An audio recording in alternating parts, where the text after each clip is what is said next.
नमस्कार साथियों, मैं डॉक्टर सुमित प्रजापति आप सभी का शिवत्व आयुर्वेद यूट्यूब चैनल पे बहुत-बहुत स्वागत करता हूं। आज का जो हम टॉपिक कवर करने की कोशिश करेंगे, वो है मलेरिया। मलेरिया में हम क्या-क्या पढ़ेंगे आज? हम उसके इंट्रोडक्शन के बारे में पढ़ेंगे, उसकी लाइफ साइकिल के बारे में पढ़ेंगे, incubation period, sign and symptoms, diagnosis, treatment और मलेरिया वापस क्यों होता है, उसके कारणों के बारे में जानकारी की कोशिश करेंगे और प्रिवेंशन, उसके प्रिवेंशन मेथड्स के बारे में भी जानकारी लेने की कोशिश करेंगे।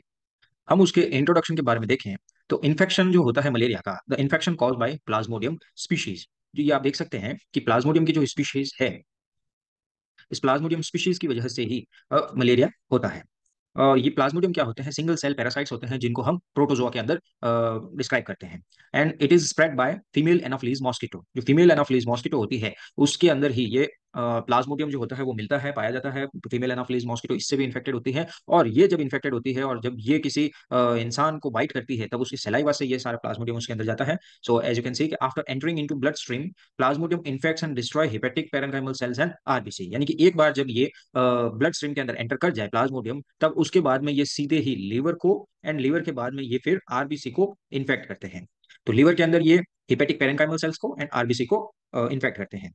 और इसके इंट्रोडक्शन की बात करें तो it is a serious global health problem affecting millions of people, young children below age of 5 years. यानी 5 साल से कम उम्र के बच्चों को ये ज्यादा इफेक्ट करता है। प्रेग्नेंट वुमेन्स को इफेक्ट करता है। Patients with other health issues like किसी को कार्डियक डिसऑर्डर हो, किसी को हाइपरटेंशन हो, किसी को एचआईवी या एड्स हो, किसी को हेपेटाइटिस हो, तो इन सारी जो भी एसोसिएटेड बीमारियां होती है, अगर इन बीमारियों से परेशान व्यक्ति को अगर मलेरिया हो जाए तो वो उसके लिए घातक होता है। इसके अलावा travellers with no prior history और एक्सपोजर टू मलेरिया, यानी कि ऐसे ट्रैवलर जिनको पहले कभी भी लाइफ के अंदर मलेरिया नहीं हुआ था, तो उन लोगों को भी ये इफेक्ट करता है। And tropical and subtropical region are more affected, called as malarial belt. यानी कि ये जो ट्रॉपिकल और सब ट्रॉपिकल रीजन होता है, इक्वेटर से ऊपर और नीचे की साइड में, इक्वेटर से ऊपर और नीचे की साइड में ये जो भी बेल्ट होता है, इसके अंदर जो भी कंट्रीज आती है, उनके अंदर मलेरिया सबसे ज्यादा प्रिवेलेंस में देखने को मिलता है, इसीलिए इसको मलेरियल बेल्ट भी बोलते हैं। There are hundreds of plasmodium species but only 5 species cause malaria. यानी कि सिर्फ और सिर्फ 5 स्पीशीज ही प्लाज्मोडियम की ऐसी है जो कि मलेरिया कॉज करती है, जिसके अंदर है Plasmodium falciparum, Plasmodium vivax, Plasmodium malariae, Plasmodium ovale and Plasmodium knowlesi. Plasmodium vivax attached to Duffy antigens on RBC surfaces, but these antigens are absent in sickle cell anemia. अब normally क्या होता है, Plasmodium vivax का जो Plasmodium होता जो Plasmodium protozoa जो होता है, वो आरबीसी की के सरफेस के ऊपर पाए जाने वाले डफी एंटीजन्स के ऊपर अटैच होता है। लेकिन सिकल सेल एनीमिया में ये डफी एंटीजन एब्सेंट होते हैं। जब ये डफी एंटीजन एब्सेंट होते हैं, इसका मतलब कि सिकल सेल एनीमिया के पेशेंट को प्लाज्मोडियम वाइवेक्स का इंफेक्शन कभी नहीं हो सकता है। क्यों? क्योंकि प्लाज्मोडियम वाइवेक्स डफी एंटीजन के ऊपर अटैच होते हैं और सिकल सेल एनीमिया में ये डफी एंटीजन एब्सेंट होते हैं। इसके अलावा थैलेसीमिया एंड G6P डेफिशिएंसी, यानी कि ग्लूकोज 6 पाइरुवेट डेफिशिएंसी सिंड्रोम जो होता है, उसके अंदर make parasites infected RBCs more susceptible to dying from oxidative stress. यानी कि इन बीमारियों के अंदर, थैलेसीमिया में एंड G6P डेफिशिएंसी सिंड्रोम के अंदर, अगर ये आरबीसीज किसी प्लाज्मोडियम से इन्फेक्ट हो जाती है, तो उनकी बॉडी जो होती है वो ऑक्सीडेटिव स्ट्रेस को डेवलप करती है, जिसकी वजह से वो इन्फेक्टेड आरबीसीज जल्दी ही डिस्ट्रॉय हो जाती है। और जब इन्फेक्टेड आरबीसी जल्दी ही डिस्ट्रॉय हो जाती है, तो डिस्ट्रॉय होने के बाद में उन पैरासाइट्स का मल्टीप्लिकेशन नहीं हो सकता है और वो डिजीज आगे ग्रो नहीं कर सकती है। इसका मतलब कि थैलेसीमिया G6P डेफिशिएंसी सिंड्रोम्स में भी मलेरिया जो होगा वो कम देखने को मिलेगा। अब हम इसकी लाइफ साइकिल की बात करें, तो plasmodium infected female anopheles mosquitoes hunts for blood meal in evening through night. यानी कि जो फीमेल एनाफिलीज मॉस्किटो जिसके अंदर प्लाज्मोडियम पड़ा है, या जिसकी जो कि प्लाज्मोडियम से इन्फेक्टेड है ऑलरेडी, वो क्या करती है, यानी कि ज्यादातर फीमेल एनाफिलीज मॉस्किटो जो होती है वो इवनिंग से लगाकर नाइट के अंदर ही बाइट का काम करती है। यानी कि इवनिंग से नाइट के अंदर ही ये इंसानों का ब्लड सक करती है। इसके अलावा mosquitoes are attracted towards CO2 breathe out and body smell. यानी कि जो मॉस्किटो होते हैं, जो मच्छर होते हैं, वो इंसानों के द्वारा छोड़ी हुई CO2 और उनकी बॉडी स्मेल लाइक सॉक्स की जो स्मेल होती है या परफ्यूम्स की जो स्मेल होती है, उसकी स्वेट की जो स्मेल होती है, उनके प्रति ज्यादा अट्रैक्ट होते हैं, और जब अट्रैक्ट होते हैं तो फिर वो उनको बाइट करते हैं। When ever mosquito bites through its proboscis, proboscis क्या होता है कि इनकी ये जो चोंच होती है, जिसको हम कह सकते हैं, इसको हम प्रोबोसिस बोलते हैं। So whenever mosquito bites through its proboscis, sporozoites gets into blood stream.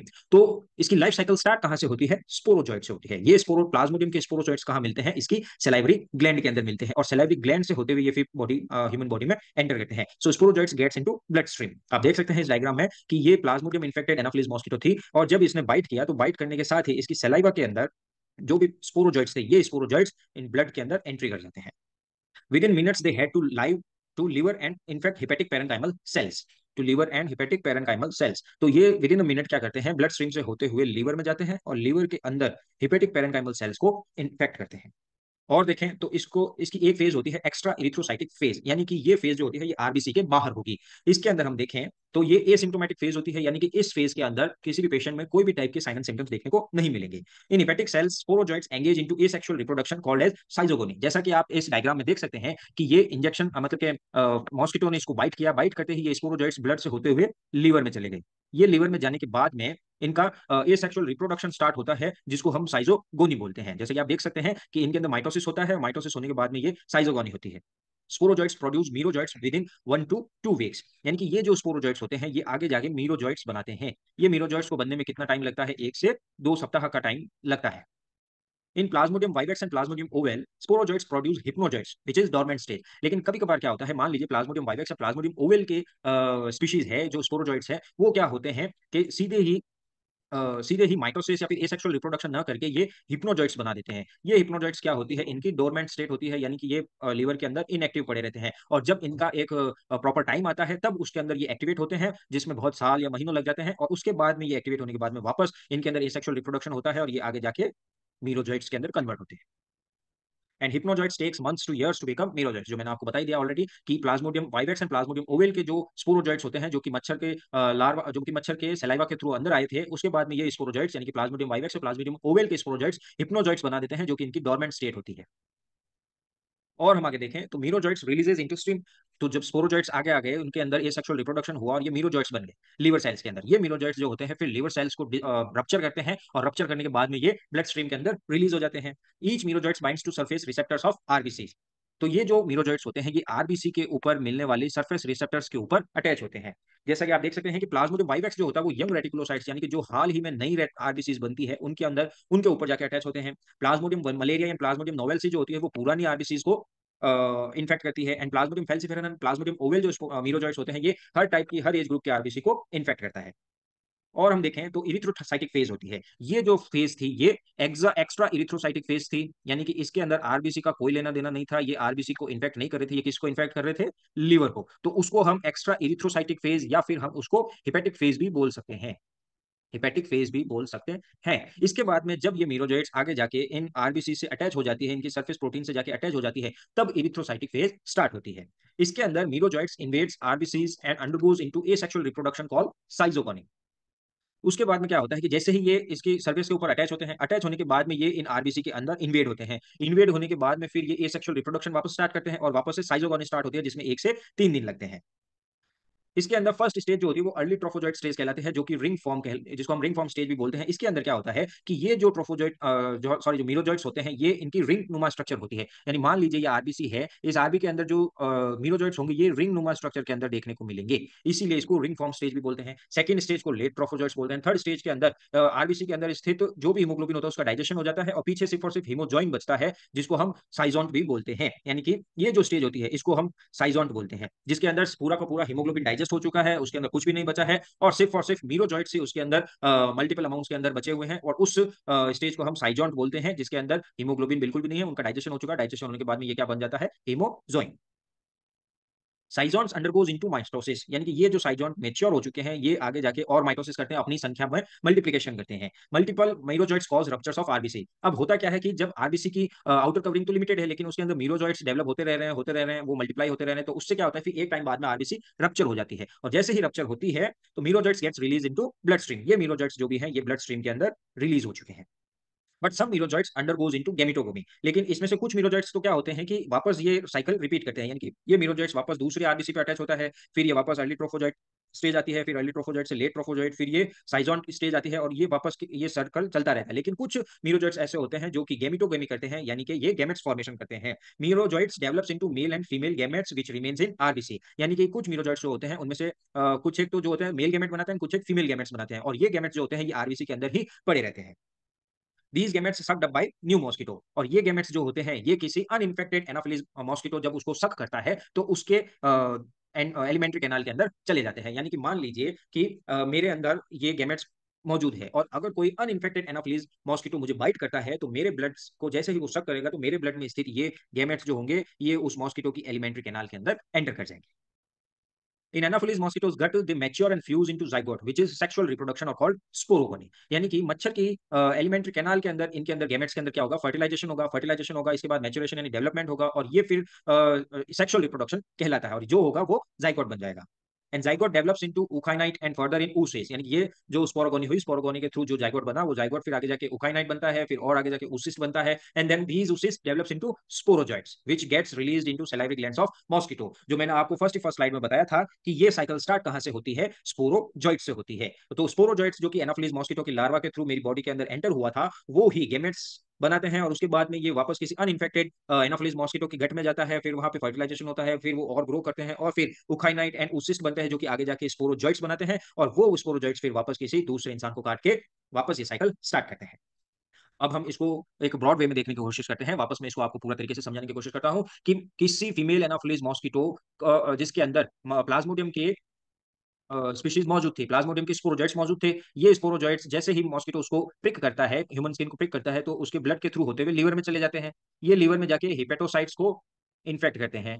ठीक है, हिपेटोसाइट्स के अंदर ये फिर डेवलप होते हैं, और इनके अंदर एसेक्सुअल रिप्रोडक्शन होता है, जो कि फिर आगे जाके मीरोजॉइट्स बनाते हैं। लेकिन Plasmodium vivax and Plasmodium ovale के जो स्पोरोजॉइट्स होते हैं, वो सीधे ही मैच्योर नहीं होके हिप्नोजॉइट्स बना देते हैं, जो कि उनकी डोरमेंट स्टेट होती है, और उस डोरमेंट स्टेट में से उनको वापस बाहर निकलने में कई महीनों और कई साल लग जाते हैं, और जैसे ही उनका एक प्रॉपर इंक्यूबेशन टाइम पूरा हो जाता है, तब ही ये आगे जाके मीरोजॉइट्स बनाते हैं। फिर ये मीरोजॉइट्स जो होते हैं, ये हिपेटोसाइट्स को रप्चर कर देते हैं, क्योंकि ये इनकी संख्या में बहुत ज्यादा मल्टीप्लिकेशन हो जाता है। रप्चर करते ही ये पूरी ब्लड स्ट्रीम के अंदर चले जाते हैं। फिर ब्लड स्ट्रीम में इनकी अर्ली ट्रोफोसाइट्स, इसको हम इरिथ्रोसाइटिक फेज बोलते हैं। हिपेटोसाइट्स हिपेटिक फेज जो होती है वो लीवर के अंदर कंप्लीट होती है, और जैसे ही मीरोजॉइट्स हिपेटोसाइट्स को रप्चर करते हैं, तो फिर ये इरिथ्रोसाइटिक फेज स्टार्ट हो जाती है। फिर ये अर्ली ट्रोफोजाइट्स फेज होती है, फिर लेट ट्रोफोजाइट्स फेज होती है, उसके बाद में इमेच्योर साइजोन बनते हैं, फिर मैच्योर साइजोन बनते हैं, और ये मैच्योर साइजोन आगे जाके मीरोजॉइट्स में डेवलप हो जाते हैं मल्टीप्लाई करते करते। इसमें से कुछ मीरोजॉइट्स जो होते हैं, ये वापस इस साइकिल को दोहराते हैं, लेकिन कुछ मीरोजॉइट्स जो होते हैं, ये मेल एंड फीमेल गैमेट्स बनाते हैं, और ये मेल एंड फीमेल गैमेट्स जो होते हैं, ये आरबीसी के अंदर ही पड़े रहते हैं, ये इनको रप्चर नहीं करते हैं। और जैसे ही कोई uninfected Anopheles mosquito, female Anopheles mosquito किसी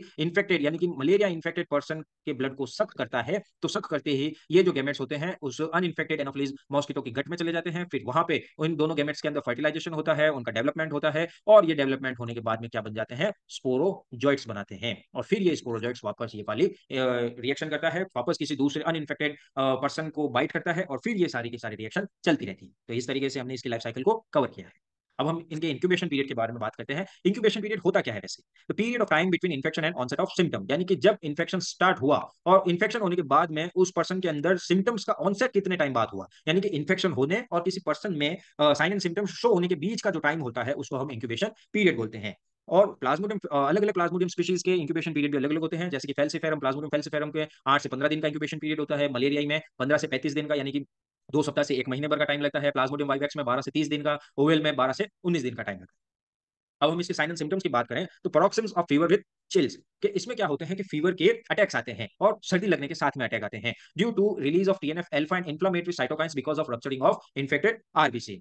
अब होता क्या है कि जो मीरोजॉइट्स थे, ये मीरोजॉइट्स अपनी संख्या में बहुत ज्यादा वृद्धि कर लेते हैं, ये मीरोजॉइट्स अपनी संख्या में बहुत ज्यादा मल्टीप्लिकेशन कर लेते हैं, जिसकी वजह से आरबीसी की लाइनिंग इनको सहन नहीं कर पाती, और इन द एंड ये रप्चर हो जाती है, और रप्चर होते ही सारे मीरोजॉइट्स वापस ब्लड स्ट्रीम के अंदर रिलीज हो जाते हैं। तो जैसे ही रप्चर होती है आरबीसी, तो रप्चर होते ही उसके वो क्या करती है, उसके अंदर इम्यून रिएक्शन स्टार्ट होती है, इम्यून रिएक्शन स्टार्ट होती है, तो टीएनएफ अल्फा सिक्रेशंस होता है, एंड कुछ साइटोकाइंस रिलीज होते हैं, इन दोनों की वजह से ही फीवर आता है। और साथ ही साथ में चिल्स क्यों आते हैं, क्योंकि जैसे मैंने आपको बताया था इसकी लाइफ साइकिल के अंदर कि ये मीरोजॉइट्स क्या करते हैं, इसके अंदर मौजूद सारे हीमोग्लोबिन को डाइजेस्ट कर देते हैं, और डाइजेस्ट करने के बाद में ये क्या बनाते हैं, हीमोजॉइन बनाते हैं। तो जैसे ही ये हीमोजॉइन आरबीसी रप्चर होने के बाद में ब्लड स्ट्रीम के अंदर रिलीज होता है, और ब्लड स्ट्रीम के अंदर रिलीज होने के बाद में इसी हीमोजॉइन की वजह से शरीर के अंदर चिल्स उत्पन्न होते हैं, यानी कि फीवर विथ चिल्स। तो फीवर क्यों आया, कि जैसे ही रप्चर हुआ, रप्चर होने के बाद में TNF alpha and inflammatory cytokines release होते हैं, और साथ ही साथ में हीमोजॉइन भी रिलीज होता है। तो TNF alpha and inflammatory cytokines की वजह से तो फीवर आता है, और हीमोजॉइंस की वजह से चिल्स आते हैं। Fever occurs in waves as per reproductive cycle which is unique to each species, यानी कि ऐसा नहीं है कि हर स्पीशीज में फीवर जो होता है एक सेम पैटर्न के रूप में आएगा, क्योंकि हर स्पीशीज का इंक्यूबेशन पीरियड अलग अलग है, उनके अंदर रिप्रोडक्टिव साइकिल की जो टाइमिंग होती है वो अलग अलग है, तो इसीलिए उसके अंदर आरबीसी के रप्चर होने में टाइम भी अलग अलग होगा, और जब रप्चर होने का टाइम अलग अलग होगा, तो हर स्पीशीज के अंदर फीवर आने के टाइम भी अलग अलग होंगे। जैसे कि प्लाज्मोडियम मलेरिया में जो होता है, वो हर 72 घंटे के अंदर एक फीवर विद चिल्स होता है, जिसको हम क्वार्टन फीवर बोलते हैं। Plasmodium vivax and Plasmodium ovale के अंदर हर 48 घंटे के अंदर फीवर होता है, जिसको हम टर्शियन फीवर बोलते हैं। एंड प्लाज्मोडियम फेल्सिफेरम के जो फीवर होता है वो बहुत बार वेरिएबल्स होते हैं, कभी 48 घंटे के अंदर फीवर आता है तो कभी 24 घंटे के अंदर फीवर आता है, तो इसको हम मैलिग्नेंट टर्शियन फीवर बोलते हैं। इसके अलावा हिमोलाइटिक एनीमिया देखने को मिलता है क्योंकि ये मीरोजॉइट्स जो होते हैं वो आरबीसी के ऊपर अटैच होते हैं, फिर ये अपनी एसेक्सुअल रिप्रोडक्शन स्टार्ट करते हैं, फिर मल्टीप्लिकेशन करते हैं, फिर धीरे धीरे ये आरबीसी को रप्चर करने लग जाते हैं। तो जितने ज्यादा मीरोजॉइट्स होंगे उतनी ही ज्यादा आरबीसीज रप्चर होंगी, और जैसे ही आरबीसीज रप्चर होती है तो हिमोलाइटिक एनीमिया की कंडीशन डेवलप होती है। और हिमोलाइटिक एनीमिया की वजह से क्या होता है, एक्सट्रीम फैटिगनेस देखने को मिलती है, पेशेंट बहुत ज्यादा थका हुआ महसूस करता है क्योंकि आरबीसीज प्रॉपर वे में बन नहीं रही है, और आरबीसीज का डिस्ट्रक्शन बहुत हाई परसेंटेज के अंदर हो रहा है, जिसकी वजह से ऑक्सीजन की कमी होने लगती है, और ऑक्सीजन प्रॉपर बॉडी में मिल नहीं पाती है, तो पेशेंट फैटिगनेस फील करता है। इसके अलावा बॉडी में आर्थ्रैल्जिया, माइल्जिया, हेडेक, नोजिया, वोमिटिंग, जॉन्डिस भी देखने को मिलता है। जॉन्डिस क्यों देखने को मिलता है, क्योंकि प्लाज्मोडियम के जो स्पोरोजोइट्स होते हैं वो फर्स्ट स्टेज के अंदर हिपेटोसाइट्स को इन्फेक्ट करते हैं, और हिपेटोसाइट्स से ये जो मीरोजोइट्स होते हैं ये हिपेटोसाइट्स को रप्चर करके बाहर निकलते हैं। तो जैसे ही हिपेटोसाइट्स रप्चर होती है तो साथ ही साथ में लीवर जो होता है वो कमजोर होने लग जाता है, और जॉन्डिस की स्थिति डेवलप होती है। इसके अलावा स्प्लीनोमेगेली भी देखने को मिलती है, क्योंकि स्प्लीनोमेगेली क्यों देखने को मिलती है कि हिमोलाइटिक एनीमिया देखने को मिल रहा है, जिसकी वजह से आरबीसीज बहुत एक्सटेंसिव अमाउंट के अंदर डिस्ट्रक्शन होने लगता है, और उन आरबीसीज को फिर स्प्लीन जो होती है वो अपने अंदर इंगल्फ करने लगती है। लेकिन क्योंकि आरबीसीज के डिस्ट्रक्शन की जो रेट है वो बहुत ज्यादा बढ़ चुकी है, इसी वजह से इसको बहुत ज्यादा काम करना पड़ रहा है, इसका वर्कलोड जो है वो बहुत ज्यादा बढ़ चुका है, और इसी वजह से इसके अंदर स्प्लीनोमेगेली देखने को मिलती है। Most plasmodium infection are uncomplicated malarial infection, क्योंकि ज्यादातर के अंदर क्या होता है कि ये जो भी साइन एंड सिम्टम्स होते हैं ये थोड़े दिनों बाद में अपने आप ही रिजॉल्व होने लग जाते हैं, इसलिए इनको अनकॉम्प्लिकेटेड मलेरियल इन्फेक्शन बोलते हैं। लेकिन प्लाज्मोडियम फेल्सिफेरम को जो होता है वो वर्स्ट इन्फेक्शन कहलाता है। ऐसा क्यों होता है, क्योंकि most plasmodium infected RBCs are screen and destroyed by spleen. ज्यादातर जो प्लाज्मोडियम स्पीशीज जो इन्फेक्ट करती है आरबीसीज को, वो क्या करती है, उनको स्प्लीन जो होती है वो आसानी से स्क्रीन कर लेती है, यानी पहचान लेती है और उनको खत्म कर देती है। लेकिन प्लाज्मोडियम फेल्सिफेरम क्या करता है कि आरबीसी के चारों ओर एक स्टिकी प्रोटीन कोट का निर्माण करता है। जैसा कि आप देख सकते हैं इस डायग्राम में कि ये तो है नॉर्मल आरबीसी, लेकिन ये जो आरबीसी है ये आरबीसी प्लाज्मोडियम फेल्सिफेरम से इन्फेक्टेड है, और ये प्लाज्मोडियम फेल्सिफेरम से इन्फेक्टेड होने की वजह से इसकी सरफेस के ऊपर ये छोटे छोटे डॉट्स बन चुके हैं, जिनको हम स्टिकी प्रोटीन बोलते हैं। ये नॉब लाइक स्ट्रक्चर बन चुकी है, और इसकी वजह से क्या होता है कि this protein results RBCs to clump together, यानी कि ये आरबीसीज क्या होती है कि इसके ऊपर ये प्रोटीन जम चुकी है, और इस प्रोटीन के जमने की वजह से ये दूसरी आरबीसीज को अपने साथ में अटैच करने लग जाती है, जिसको हम साइटो एडहेरेंस बोलते हैं। यानी कि एक आरबीसी फिर दूसरे आरबीसी को अटैच करने लग जाती है, आपस में क्लम्प्स हो जाते हैं, जिसको हम साइटो एडहेरेंस बोलते हैं, and get stuck in small blood vessels. और जैसे ही ये आरबीसी आपस में अटैच होने लग जाती है फिर ये एक तरीके से थ्रोम्बोसिस वाली प्रक्रिया स्टार्ट हो जाती है, लेकिन हम इसको थ्रोम्बोसिस नहीं बोल सकते हैं। इसके अंदर क्या होता है कि ये स्टिकी प्रोटीन की वजह से ये दूसरी आरबीसी को अपने साथ में चिपका लेती है, इसकी वजह से ये स्मॉल ब्लड वेसल्स को मतलब कि स्मॉल ब्लड वेसल्स को क्लॉग कर देती है। This sticky proteins containing RBCs can't be detected by spleen. This ये जो होती है ये स्प्लीन के थ्रू डिटेक्ट नहीं हो सकती है, जबकि दूसरे प्लाज्मोडियम स्पीशीज अगर आरबीसीज को इन्फेक्ट करती है तो उनको तो स्प्लीन आसानी से डिटेक्ट कर लेती है और डिस्ट्रॉय कर लेती है, लेकिन प्लाज्मोडियम फेल्सिफेरम से इन्फेक्टेड जो आरबीसीज होती है उनको स्प्लीन डिटेक्ट नहीं कर पाती है, क्योंकि उन आरबीसीज की सरफेसेस के ऊपर स्टिकी प्रोटीन का फॉर्मेशन हो चुका है। स्टिकी प्रोटीन का फॉर्मेशन होने की वजह से ये साइटोएडेरेंस शो करती है। These RBCs block the flow of blood to the other vital organs, क्योंकि स्टिकी प्रोटीन बन चुका है तो ये दूसरी आरबीसीज को अपने साथ में अटैच कर लेती है, उनसे चिपक जाती है, जिसकी वजह से ये स्मॉल ब्लड वेसल्स के फ्लो को रोक देती है, यानी कि इसके फ्लो के अंदर ये बीच के अंदर ये आरबीसीज आपस में चिपकने लग जाती है, जिसकी वजह से ब्लड फ्लो यहाँ पे आके रुक जाता है, वो अदर वाइटल्स ऑर्गन में जा नहीं पाता। तो अगर ये क्लॉग जो होता है, ये ब्लॉक जो होता है, ये अगर ब्रेन के अंदर हो जाए तो हम इसको सेरिब्रल मलेरिया बोलते हैं। अगर ये ब्लड फ्लो जो है ये ब्रेन के अंदर नहीं हो पाएगा, क्यों, क्योंकि प्लाज्मोडियम फेल्सिफेरम की वजह से, तो हम इसको सेरिब्रल मलेरिया बोलते हैं। सेरिब्रल मलेरिया में क्या क्या साइन एंड सिम्टम्स देखने को मिलते हैं कि एल्टर्ड मेंटल स्टेटस देखने को मिल सकता है, पेशेंट को होश हवास नहीं रहेगा, उसको अपनी सराउंडिंग्स के बारे में पता नहीं रहेगा, पेशेंट्स को सीजर्स हो सकते हैं एंड पेशेंट्स कोमा में भी जा सकता है। इसके अलावा अगर लीवर के कि ब्लड वेसल्स में क्लॉग उत्पन्न हो जाए और इसके ब्लड फ्लो में कमी हो जाए, या फिर इसका ब्लड फ्लो पूरा डिटोरेट हो जाए, तो इसको हम बिलियस मलेरिया बोलते हैं। बिलियस मलेरिया में क्या देखने को मिल सकता है, डायरिया देखने को मिल सकता है, vomiting, jaundice and eventually liver failure भी देखने को मिल सकता है। इसके अलावा किडनीज, लंग्स एंड स्प्लीन में भी ये ब्लॉक ऑफ द फ्लो देखने को मिल सकता है। तो अगर इनके अंदर भी ब्लॉक देखने को मिल जाए तो together they create sepsis like symptoms, तो ऐसा शो होता है कि सेप्टिक शॉक हो चुका है पेशेंट को, विच में कॉज इवेंचुअली डेथ। तो इन सारे क्योंकि प्लाज्मोडियम फेल्सिफेरम बहुत ज्यादा वर्स्ट कॉम्प्लिकेशन करता है, इसकी वजह से ये बहुत फेटल होता है। अब हम डायग्नोसिस के बारे में चर्चा करें कि हम मलेरिया को किस तरीके से डिटेक्ट कर सकते हैं, तो उसके लिए सबसे पहले thick blood smear and thin blood smear, दो टाइप की ब्लड स्मीयर का निर्माण करना होता है। जैसा कि आप इस डायग्राम में देख सकते हैं, ये बहुत थिन स्मीयर है और ये थिक स्मीयर है। थिक स्मीयर की वजह से, यानी कि मोटी स्मीयर की वजह से क्या देखने को मिलता है कि to locate parasite sitting in RBC. इससे ये पता चलता है, थिक ब्लड स्मीयर से पता चलता है कि आरबीसी के अंदर जो है पैरासाइट्स पड़े हैं, यानी कि ये शो करता है कि आरबीसी जो है वो प्लाज्मोडियम से इन्फेक्ट हो रखी है। और थिन ब्लड स्मीयर क्या करता है, टू आइडेंटिफाई प्लाज्मोडियम स्पीशीज। अब थिक की वजह से ये तो पता चल गया कि आरबीसी जो है वो प्लाज्मोडियम से इन्फेक्ट है, लेकिन किस टाइप के प्लाज्मोडियम से इन्फेक्ट है उसको पता करने के लिए थिन ब्लड स्मीयर की जरूरत पड़ती है। और अगर ब्लड के अंदर मोर देन 5% पैरासिटेमिया देखने को मिलता है, यानी कि टोटल आरबीसीज के 5% आरबीसीज जो है उससे ज्यादा ये उसके अंदर पैरासाइट्स देखने को मिल रहे हैं, तो ये क्या करता है, वर्स आउटकम शो करते हैं, यानी कि ये बहुत ज्यादा फेटल हो सकती है।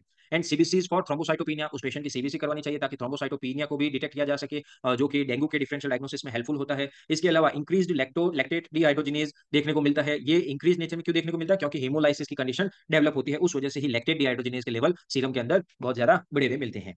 इसके अलावा नॉर्मोक्रोमिक नॉर्मोसाइटिक एनीमिया देखने को मिलता है। नॉर्मोक्रोमिक नॉर्मोसाइटिक एनीमिया का क्या मतलब है कि एनीमिया का मतलब तो हो गया आरबीसी की संख्या में कमी होती है, और नॉर्मोसाइटिक का मतलब है कि इनका जो साइज है वो नॉर्मल है, जो 0.7 माइक्रोन की आरबीसी होनी चाहिए उसी साइज के अंदर है आरबीसी। और नॉर्मोक्रोमिक का मतलब है कि उनके अंदर जो हीमोग्लोबिन अमाउंट है वो भी प्रॉपर अमाउंट के अंदर मौजूद है, लेकिन आरबीसी का संख्या कम हो चुकी है, इसीलिए normochromic and normocytic anaemia malaria में देखने को मिलता है।